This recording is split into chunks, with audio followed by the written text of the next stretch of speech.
But I still think that most AI coding assistant does not.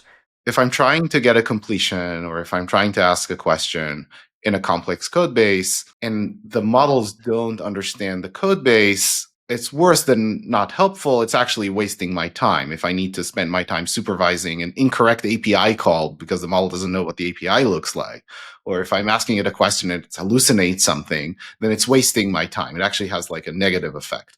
And so for us, good code base awareness in every single one of our features, it's very key for us, and it's something that we're proud of accomplishing. I just want to ask, like, how did you pull that off? Because not only do you have to have it like this big context window and deal with that on a cost-effective way, you also have to do an extreme amount of requests to that bastard. The autocomplete means that you're doing multiple requests per second. It's so much more than the average person uses an LLM. Good Monday morning. Augment Code is a coding assistant platform. It's built for professional software engineering teams with larger, mature code bases.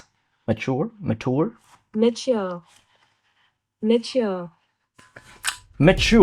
What sets it apart for me is that it's able to hold all of your code base in context in all features, including code completion, and code completion works nearly instantly, 200 milliseconds response time. So let me say that again. Your entire mature code base, not your greenfield MVP code base. We're talking about a code base, the code base that your team deals with at your day job, at 200 milliseconds latency. If you are leading a software organization or team and you've been lately evaluating the many different available coding assistants to find out which one to provide your team with, what I just said probably caught your attention. And if that's all you need to hear, you don't really need to watch the rest of this video. You can use the link fff.dev/augment to get started for free. No credit card required. That link is also below. But after you've done that, you should stick around for the rest of this video, because we will be jumping into an interview with Guy Gur-Ari, PhD in high-energy physics, ex-Googler and co-founder of Augment. Guy is, like many of the people at Augment, a fascinating cookie. He switched from physics to machine learning research in 2018, while he was at the same institute where Einstein was a professor back in the day. We learn a lot about the complexities of building a developer AI, which is just very different, and for a number of reasons much harder to get right than a general purpose LLM. The history of how this company came to be is also just wonderfully wonky, and I also really enjoyed learning about Guy's underlying motivation to build Augment and the philosophy of the product design. And it just wasn't at all what I would have thought. So I want to make it crystal clear here that Augment is a sponsor of Function. But this video is an experiment in doing something much more interesting and valuable for everyone involved than the standard broken record sponsored mention. And we can do that in this case because Augment is one of those few sponsors that I run across that are such good fits for Function, where it is more like I want to be a reseller. Function is of course not a retail store, but if it was, I would put Augment Code on my store shelves and say that, hey, you should buy this from me, it's great. Which is kind of what you do if you go to fff.dev/augment and create an account. You can get started for free, no credit card required, and using that link tells Augment that you came from here and that it's a good idea to keep sponsoring Function. Okay, let's start generating. Cut to interview. AI right now, in general, not just coding assistants, have like this gym membership model going on. Add $10 on the top of your average plan and you get AI stuff. But like with coding, it's so obvious that 10 or even $20 of compute can't possibly assist a very active developer if they're working on a code base of any any size. I think I looked at like a Quake 3 source, like that's 22 times the context window of Claude, and MySQL is like 90 times, and like those are still rather small code bases. I've been so incredibly impressed with how well Augment does this. It really does deliver, especially the having completions have access to the entire context really makes all the difference. It's a big context window to deal with. I just want to ask, like, how did you pull that off? Like, how does it work? Because not only do you have to have it like this big context window and deal with that on a cost-effective way, you also have to do an extreme amount of requests to that bastard.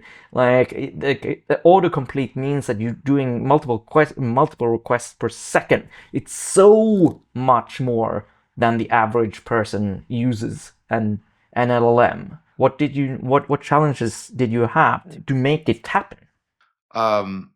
We this is really the a bet that we've made as a company from the beginning, that code base awareness is going to be key for delivering the best AI assistant for large complex code bases. Because if I'm trying to get a completion, or if I'm trying to ask a question in a complex code base, and the models don't understand the code base, it's worse than not helpful. It's actually wasting my time. If I need to spend my time supervising an incorrect API call because the model doesn't know what the API looks like, or if I'm asking it a question and it hallucinates something, then it's wasting my time. It actually has like a negative effect. And so for us, having good code base awareness in every single one of our features is something it's very key for us, and it's something that we're proud of accomplishing. Is indeed a very hard thing to build, and I would say it has two components to it that both have to be solved, which is quality and speed. To get let's say if we focus just on completions, right? So if your cursor is somewhere, you're trying to call a function from somewhere else in the code base, you want the model to make that function call correctly and put in all the parameters just as it should be, so you can accept it and move on to the next task. So if you think about what that involves, we need to launch off a completion request. That request needs to look through your whole code base to figure out what parts of that code base are most relevant for the thing you're trying to do. So let's say if the function name is already in there, then maybe it needs to pull up that function. If the function name is not already in there, our models need to kind of infer what it is you're trying to do and pull that function up anyway to understand what function it is you're trying to call. And so it starts with sending off the request, trying to infer the developer's intent of what it is that they're trying to do. In completions, that's especially difficult because we don't have natural language to guide us. All we have is the file where the cursor is for done so far. So we try to get as many signals as we can to show the model in order to make it good at its job. Or if I was just doing a chat, then maybe the chat context is helpful to show the model. That's another thing that we do. LLMs change my workflow in very interesting ways, especially when context gets picked up. I generally tend to keep my to-do lists in other software, but due to this, I've started moving my to-do lists into my repos. And now I'm discovering task paper syntax again, which is lovely because I completely forgot about that thing, and it's just such a great way of tracking things. And I just want to find more ways of giving it context. Exactly. So for these models, it's all about the data. The more and the better data we can give them, the better job they can do. But you have to know how to train the models to make the most out of that data, and that involves training all kinds of models and collecting all kinds of signal. I can't say exactly how we do it, but I can say that solving this problem for code was very difficult. And so it starts with training retrieval models that are able to look at large code bases quickly and pull out the most relevant pieces of code to show the generation model RAG style, so that it can do its job. So that involves training generation models, retrieval models, and using as many signals as we can out of code to make the prediction task as easy as possible for the model. We have been very fortunate in being able to build an excellent research team with folks from places like Google and Meta and NVIDIA. And places like Pure Storage and Databricks and other companies. You do need all of those skills to make something like completions work, both in terms of the quality and the speed. We have some of the world's leading experts on retrieval, and we went through probably three completely different approaches to retrieval until we found one that worked well on code. And then there was, as always happens in these things, there were like 100 different tricks that you then have to go and do, and exactly how you prompt the models, exactly how you get the data to train them, how you get the right combination of signals in there to do the best possible job. And that's work that just takes like months and months. That's on the quality.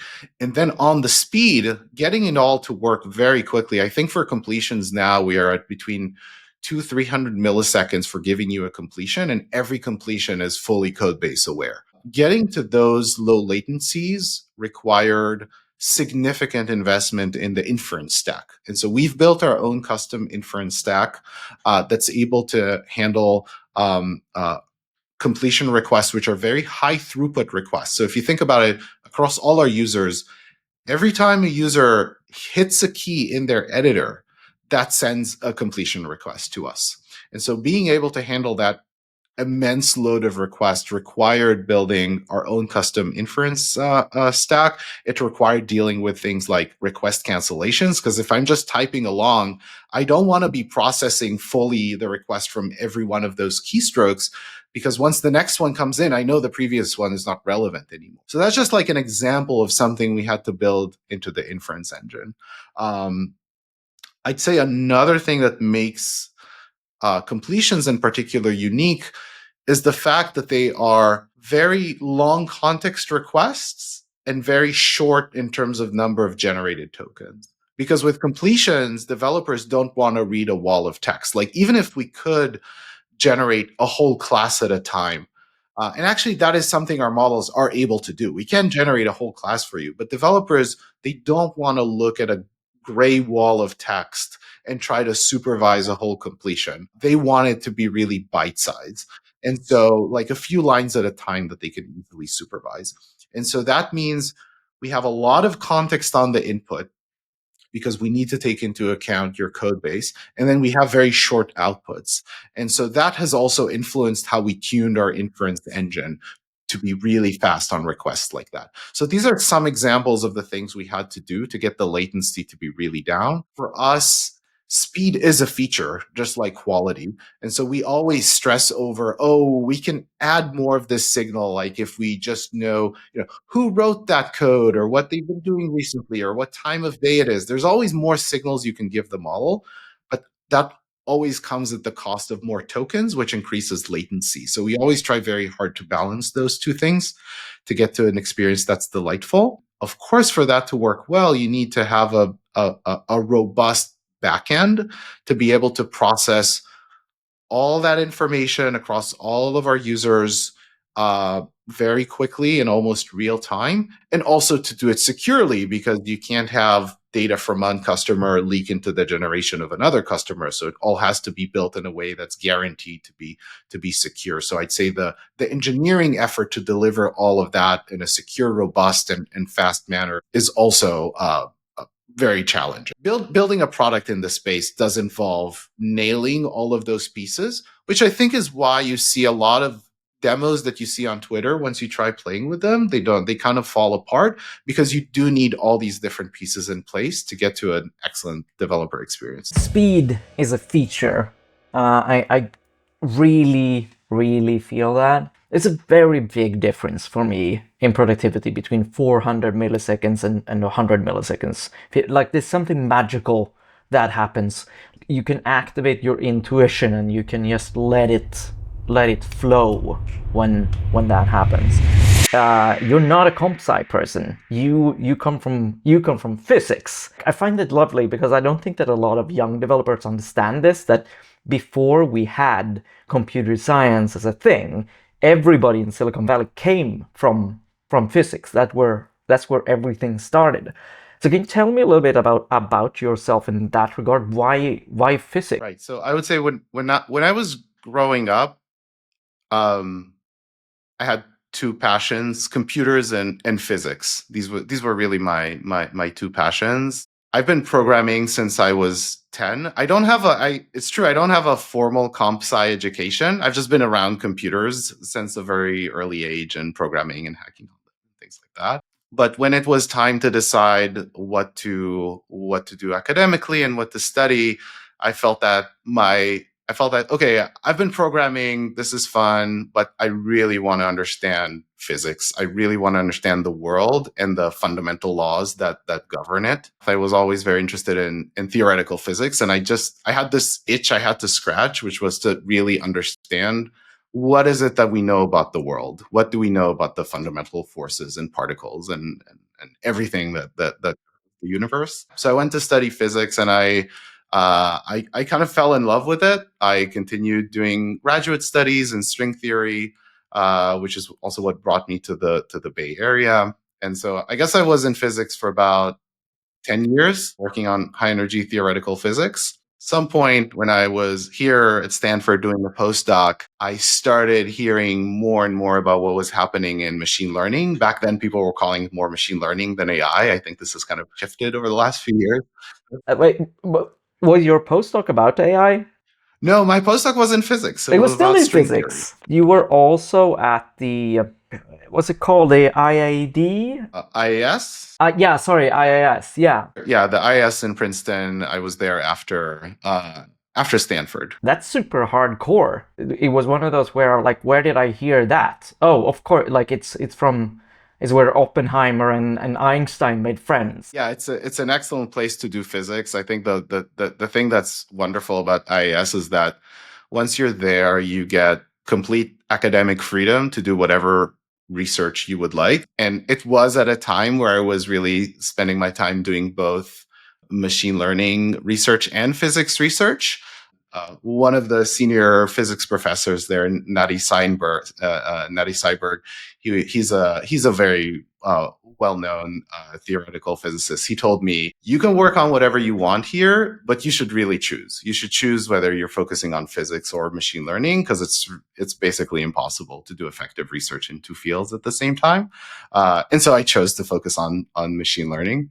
Uh, yeah, but it was a fantastic experience because you get freedom to kind of pursue your academic interests there. So IAS. How did you end up at Google after that? Like, how was that path? And what did you do at Google Right. exactly? So it wasn't just me. There was certainly a group of us physicists who started paying more and more attention to what was happening with deep learning. So, physicists actually have a very long history in machine learning and AI. We were just kind of, I would say our group was another part of that long journey of physicists getting into the field.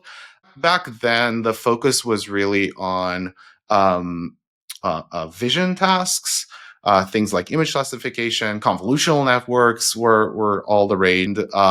Me and a few colleagues, we were really interested in trying to open the black box of deep learning and trying to understand how these things work, and through that understanding, try to improve them. And so there was a connection made with Google. Google were kind of interested in maybe getting physicists more involved in research. And we pitched this idea of, why don't a few of us join Google, start a team of physicists, and also, of course, folks from computer science and engineering backgrounds, and do basic research on machine learning and try to understand these models better. And hopefully something useful will come out of that research. And so we pitched this idea, and they liked it.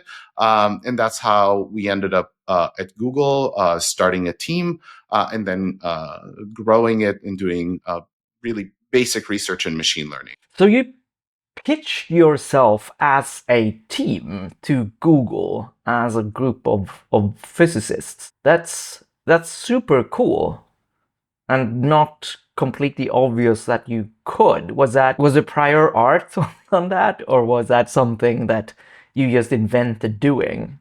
Uh,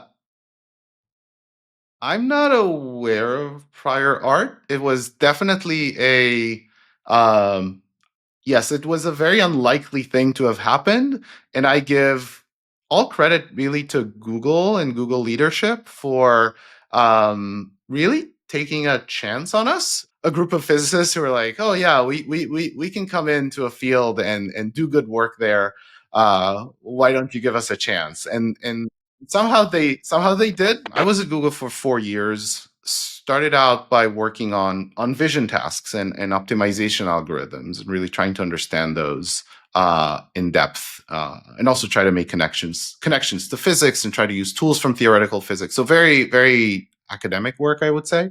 And then when GPT-3 came out, this was a moment where we really started paying close attention to what was happening with language models. I mean the generative models in particular. Machine learning before that was everywhere at Google. Basically, every product or most products, as well as in other companies. But the way machine learning was being used was there was a lot of classification, recommendation engines, things like that. Generative models were not used. I think the only product that was using them maybe is translation. There may have been others, but they were not widely used. Basically, we saw pretty quickly that these language models, once you scale them up and through things like few-shot prompting, it became a much richer laboratory for trying to solve tasks. Back then, it was still pretty challenging to get useful things out of the model, but few-shot prompting made that a lot easier. The fact that you no longer had to collect a data set and train a model to get it to achieve your task, you could get some of the way there just by prompting it. That was a huge shift in amount of effort that you had to put in.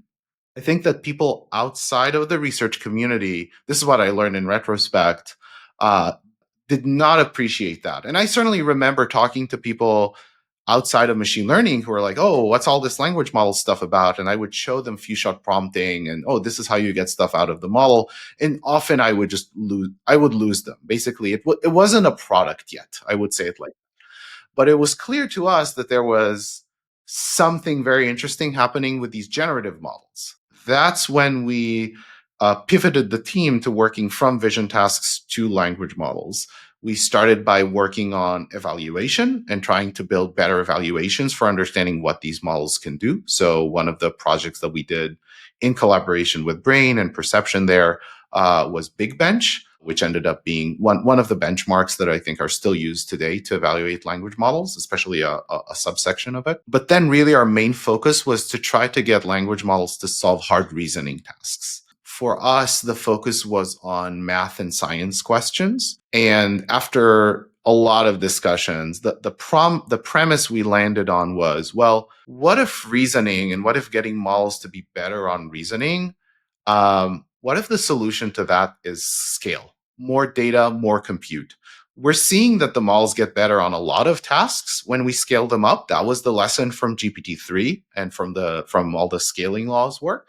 What if the same is true for reasoning? And so that's when we went and just collected a lot of reasoning heavy data, archive papers, web pages that had to do with math, trained the largest model we had access to at Google at the time, and found that, yes, actually, when you do that, the performance of these models on math and science questions shoots up dramatically to the point where they can now pass national university entrance exams on math. I thought we were crossing a threshold of these things becoming useful.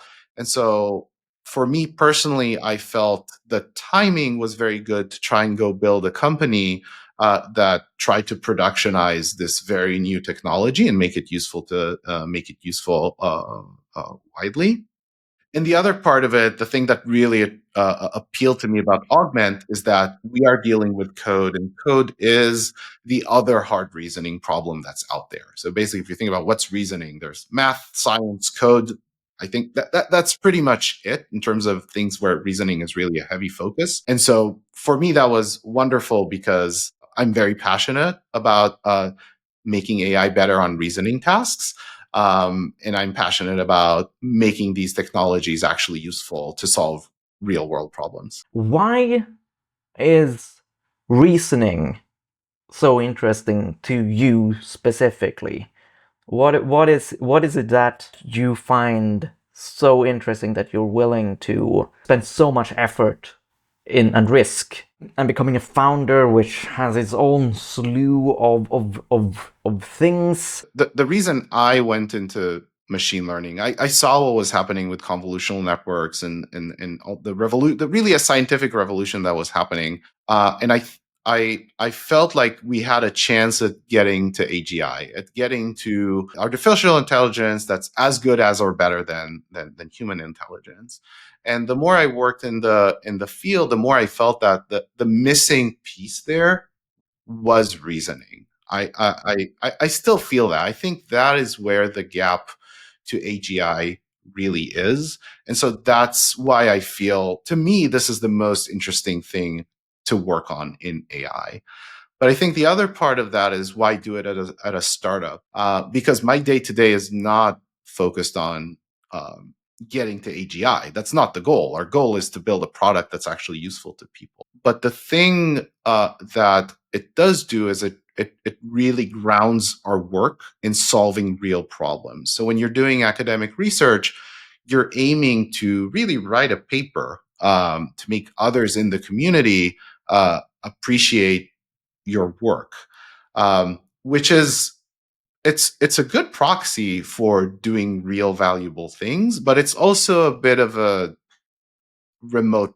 It's a bit remote from solving real problems. At a startup, you have users. They will tell you if the thing you're building is not helping them. You know if you're building something valuable or not. You know every day if you're making progress towards having real impact. And without that grounding, it's really hard to know if you're really making meaningful progress or not. So for us, the first priority is to build the best possible product we can for developers.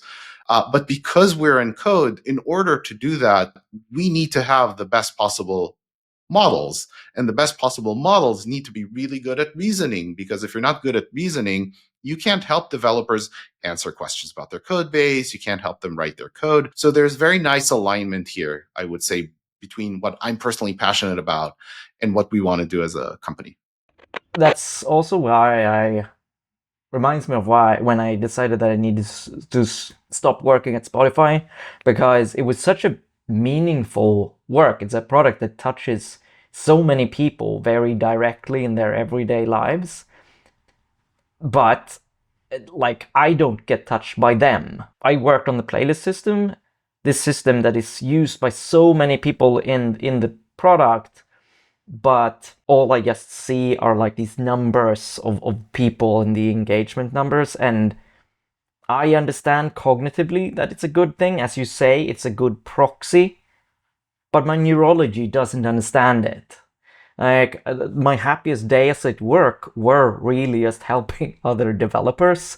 It's very motivating as a problem solver to actually be exposed to the people who are solving the problems and that you are helping. If you had a very broad product, then you wouldn't get as much touch with individual customers. Like, it seems that like the way Augment sells and bundles its product means that you will inevitably have more direct feedback relationship with customers. Yeah, that's exactly it. It was a very hard decision to make this jump, leaving Google to to go do a startup. But ultimately, for me, it was about finding a sense of purpose. I think that's how I would summarize it. I felt I would have more of that sense of purpose being like close to the actual product, and that's how we do it. So we are still small enough that we are able to talk to all of our users directly on Slack.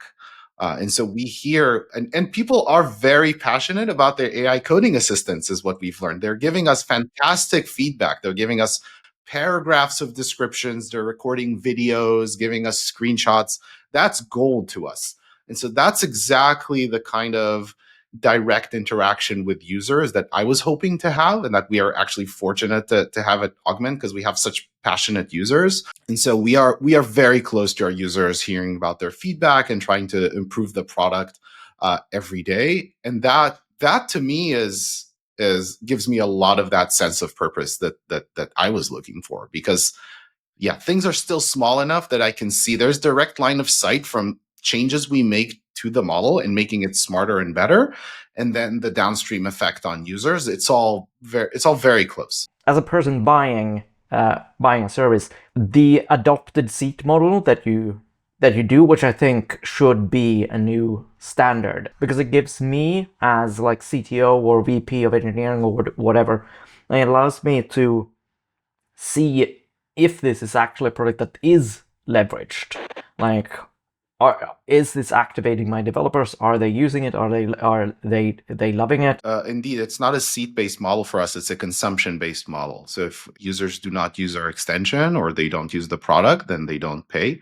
The reason is that as a company, we are focused on adoption as a key way to measure how good our product is. We believe that developers have the most context to decide whether a tool is helpful for them or not. And if they're using it day to day, then it must be useful. And if they're not using it, they're ignoring it or they're turning it off, then it's not used. And so for us, adoption is really key. And we would like the whole company to be aligned around that goal of getting users to use our product because they find it valuable. And the pricing model is a piece of that, because if we go and sell a lot of seats and users do not end up using our product a lot, then there is a mismatch. We get paid, but developers are not using our product. And that is actually what we see. I think things are still very early for AI for code, but we do see this problem in the market quite a bit, where customers will buy AI coding assistants. They will find that the adoption is actually not very good. And then this is a pain point for two reasons. One is, well, they're wasting money. They're paying for seats they're not using. And two, I think everybody now recognizes that AI can actually meaningfully boost developer productivity. And so they're also not capturing the benefits, the productivity benefits that they're getting from AI. And so for us, the pricing model serves the purpose of, well, if you're not using it, you're not going to pay for it. But also we as a company, the research team and the engineering team, we're all very incentivized to build the best possible product we can, because ultimately we're judged on whether users are using it or not on how many seats we manage to sell. Okay, so I'm sitting here editing and I've been struggling looking through the material. I've been asking myself, what is the question to Guy that I want to finish this video with? And I realize you have watched to this point, and that makes you part of the beautiful vanguard of the Fun Function audience that watch my videos to the end. And also, if you're the kind of person that watches a 30-minute video about the behind the scenes of building developer AI, you've probably done a lot of thinking on the subject and probably used developer AI longer than most people. So instead, I want to give the final word to you. And so that I can sneakily know what commenters made it to this point, I'm going to request your take on one specific question. How have you changed your workflow using generative models? Write a comment with your story. It might just be a few lines or an essay, it doesn't really matter. What I'm interested in reading is your journey and what you've learned from it. And if you try Augment, it would be very generous of you if you could share your opinions and feedback below, because as Guy mentions, Augment Code is a product that is quite literally fueled by developer input. Or maybe you don't feel like doing any of that and just watch one of these videos. I am MPJ. Until next time, stay curious.